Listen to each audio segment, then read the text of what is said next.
오늘 우리 함께 나누실 말씀은 사도행전 9장 1절부터 9절까지의 말씀입니다. 사도행전 9장 1절부터 9절까지의 말씀 우리 다 같이 함께 합독하시겠습니다. 사울이 주의 제자들에게 대하여 여전히 위협과 살기가 등등하여 대제사장에게 가서 다메섹 여러 회당에 가져갈 공문을 청하니 이는 만일 그 도를 따르는 사람을 만나면 남녀를 막론하고 결박하여 예루살렘으로 잡아오려 함이라. 사울이 길을 가다가 다메섹에 가까이 이르더니 호련히 하늘로부터 빛이 그를 둘러 비추는지라.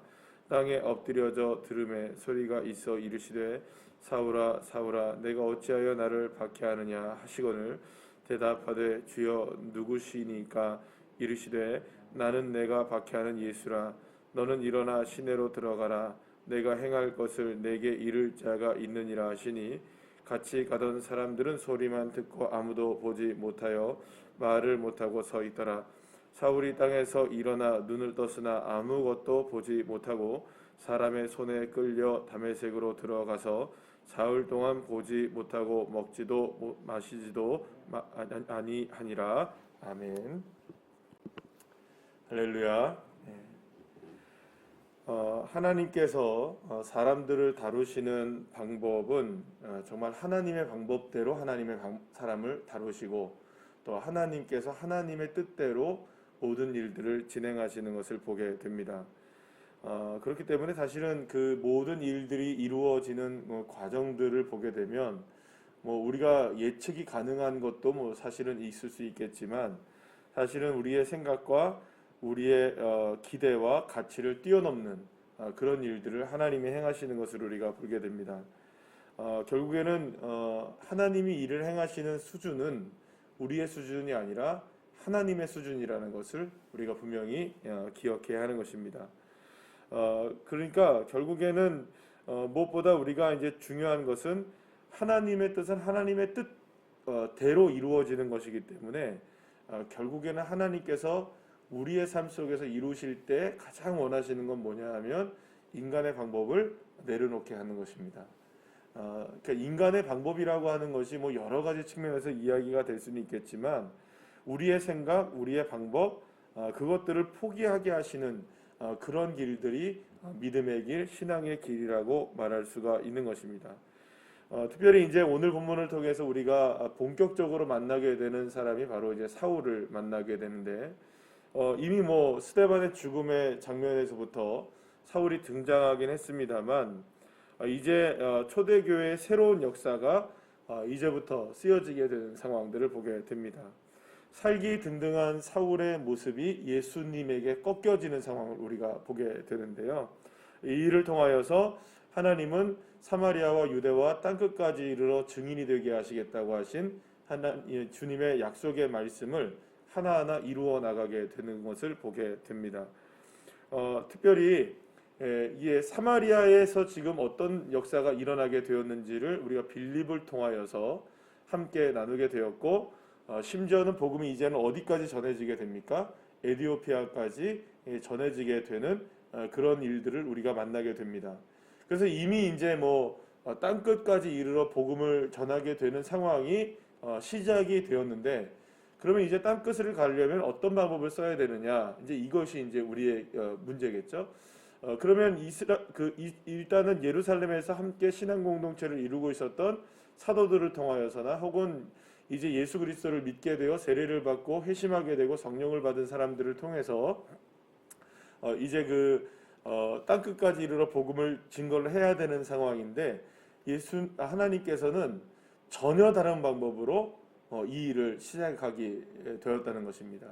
우리가 생각할 때는 이렇게 되겠구나. 계속해서 지금까지만 여러분들 보게 되면 누구를 통하여서 이루어지게 됐나요? 스데반이나 빌립을 통해서 이루어졌죠.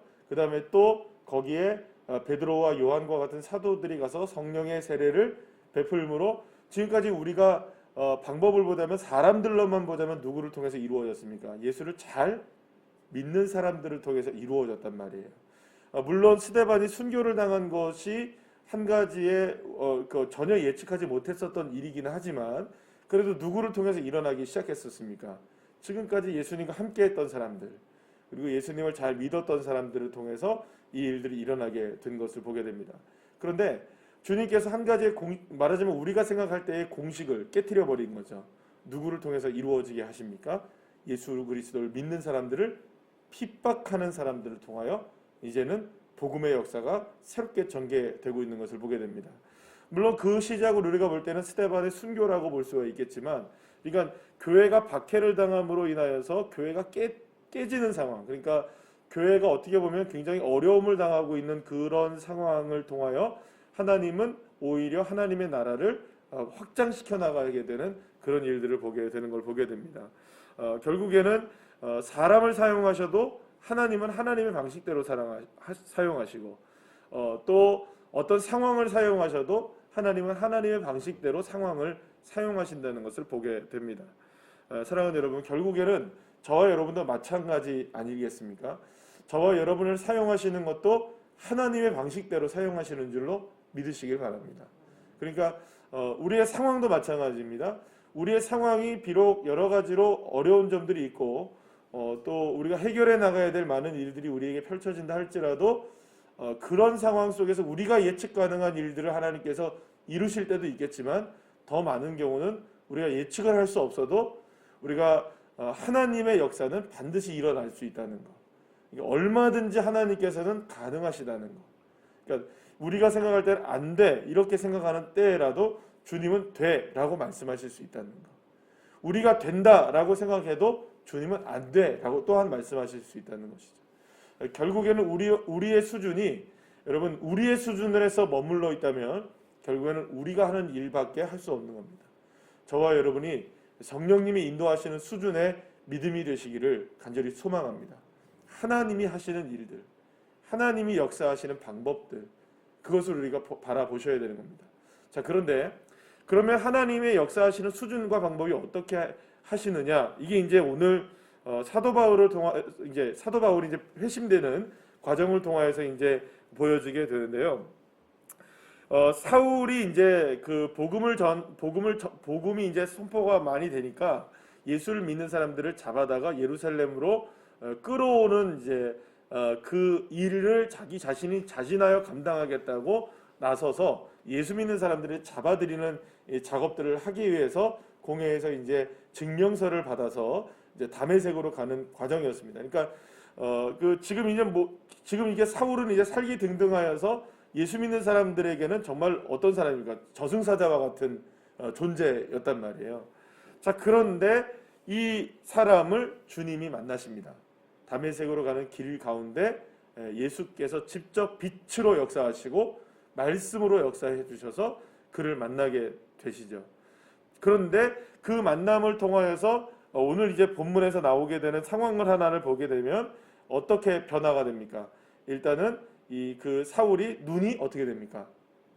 보이지 않게 돼요. 너무 밝은 빛을 사울이 만나게 돼서 이제 그 사울이 완전히 눈이 멀게 되는 장면을 우리가 보게 됩니다.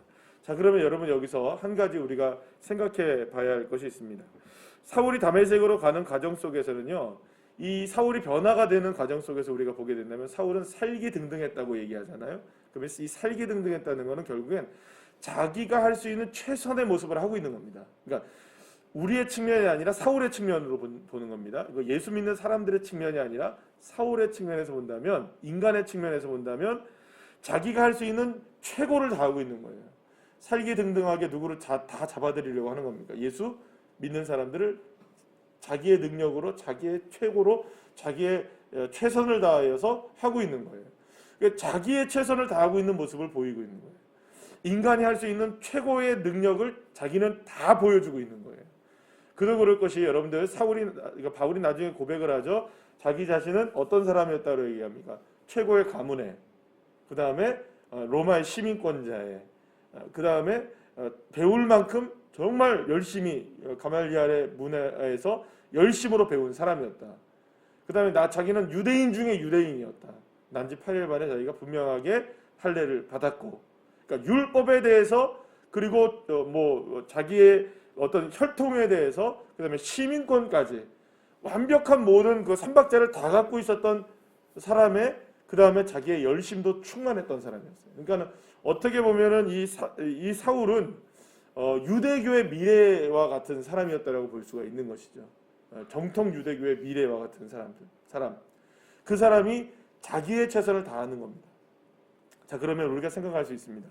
하나님이 주님이 이제 이 사울을 만나실 때 이전에도 만나실 수 있었겠죠. 물론입니다. 이전에 만나셔서 처음부터 이렇게 멋진 믿음의 사람을, 예를 들어서 우리가 생각해 볼 때 공회원 중에서 뭐 여러분 아리마대 요셉이라든지 혹은 또 뭐 여러 가지 니고데모라든지 이런 사람들이 있잖아요. 그런 사람들도 누구를 믿게 됩니까? 예수를 믿게 되는 장면들이 있잖아요. 그러면 사울과 같은 사람도 예수님이 믿게 하시려면 얼마든지 믿게 하셨겠죠. 분명히 믿게 하셨을 거예요. 그런데 주님은 언제까지 기다리시냐면 자기의 살기가 드러날 때까지 기다리는 겁니다. 사울을 사용하시는 방법이 그것이었어요. 그러니까 자신의 최선의 모습들이 끝까지 드러날 때까지 말하자면 이 방치라는 말이 맞는지 모르겠지만 기다리시는 겁니다. 그리고 자신의 살기등등한 모습까지 드러내는 겁니다. 자신의 최선을 딱 끄집어 올리는 겁니다. 자, 그런데 여러분 한 방에 갑니다. 누가 한 방에 갑니까? 사울이 한 방에 갑니다. 자기의 노력과 자기의 최선을 최대한 끌어올려서 나는 할 수 있어, 내가 이렇게 하면 돼 라고 생각하는 그 순간에 주님이 빛으로 한번 빵 때리시니까 눈이 멀어버리는 거예요. 이건 뭘 얘기할까요, 여러분? 아무리 노력하고 아무리 최선을 다하고 아무리 계획을 세우고 자기의 살기로 뭔가를 해보려고 해도 주님 빛 한 방이면 눈이 멀어버리는 겁니다. 내 노력, 내 계획, 내 힘, 내 살기, 내 힘, 모든 지식, 이거 다 무너져 내리는 거예요. 누구 앞에? 주 예수 앞에. 그럼 왜 이렇게 하셨을까요?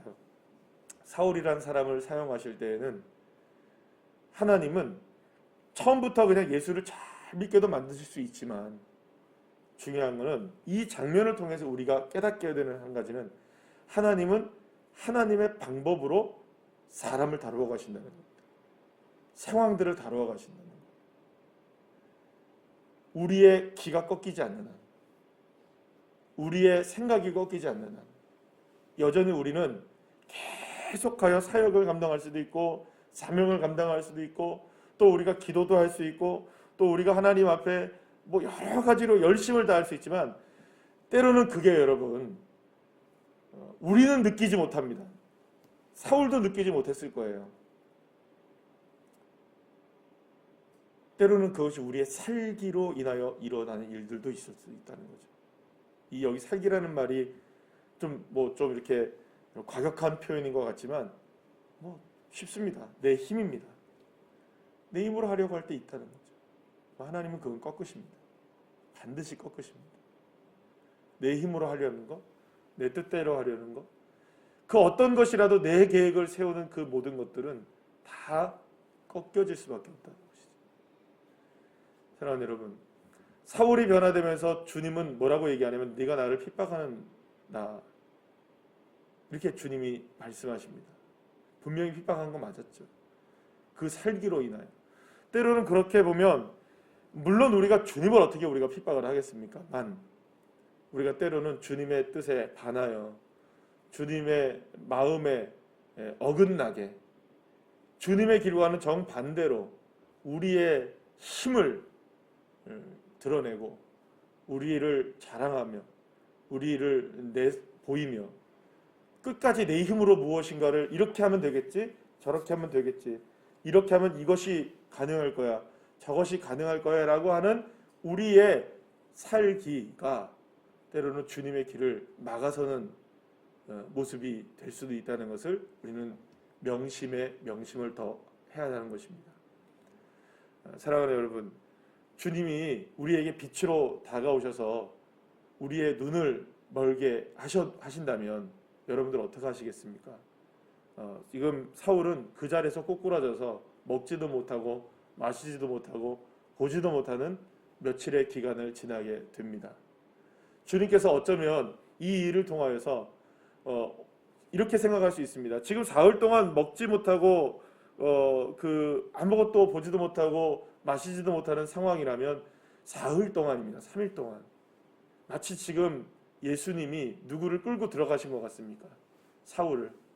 예수님이 장사된 무덤 속으로 마치 누구를 끌고 들어간 것 같습니까? 네, 사울을 끌고 들어가시는 겁니다. 그러니까 너 나와 함께 어떻게 하자는 겁니까? 죽자라는 겁니다. 죽자. 그리고 이제 누가 살리십니까? 예수로 살아나는 겁니다. 그래서 갈라디아서에서 우리가 2장 20절에서 사도 바울이 고백하는 게 이겁니다. 내가 사는 것이 이제 내가 사는 것이 아니라 내 안에 누가 사시는 겁니까? 예수님이 사는 겁니다. 나는 죽고, 이때 죽은 겁니다. 사울이. 죽어야 사는 겁니다. 내 살기가 죽어야 주님이 사시는 겁니다. 사울이 죽어야 바울이 되는 것이죠. 어쩌면 저와 여러분에게도 신앙생활을 한다는 것 자체가 우리를 죽는 과정들이죠. 철저하게 죽는 거죠. 죽음을 좋아하는 사람은 아무도 없잖아요. 이 살기를 여러분 얼마나 생각해 보세요. 사울이 얼마나 어깨에 힘이 많이 들어갔겠어요. 목이 얼마나 고다졌겠어요. 얼마나 많은 그리스도인들을 잡아다가 이미 예루살렘에서 초토화를 시켰겠어요. 그죠? 수많은 사람들을 잡아서 박해를 이미 했잖아요. 그 앞에 사도 바울이 앞장섰잖아요. 이제는 그 지경을 넓혀서 예수 믿는 사람 쫓아다니면서 찾겠다는 거 아니겠어요? 그러니까 얼마나 어깨에 힘이 들어갔겠어요. 그걸 죽여라는 거예요. 내 힘으로 되는 게 아니라는 거죠. 사랑하는 여러분, 어쩌면 저와 여러분에게도 이러한 사울의 살기가 있다면 주님은 그거를 반드시 꺾으시기를 원하십니다. 그리고 주님이 저와 여러분과 함께 죽고 내가 주님과 함께 죽고 주님이 내 안에 다시 살아나게 하시는 은혜를 허락해 주시기를 소망하면서 다시 한번 오늘도 나는 죽고 예수님이 사십니다. 내 방법과 내 뜻과 내 계획이 아무리 옳고 맞다 할지라도 주님이 아니라면 안 하시는 겁니다. 그때에도 순종하실 수 있으시겠습니까?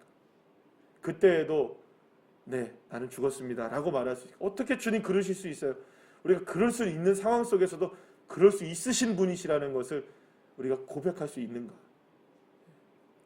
아무리 주님 너무해요 라고 얘기하셔도 주님 그러실 수 있으십니다. 우리가 그렇게 고백할 수 있는가? 사랑하는 여러분, 그 믿음으로 오늘 다시금 사울을 바울되게 만드시는 그 주님의 손길을 통해 저와 여러분도 예수의 사람으로 다시금 태어나게 되는 그런 믿음의 종들 한 분 한 분들 다 되시기를 간절히 축복합니다. 기도하시겠습니다.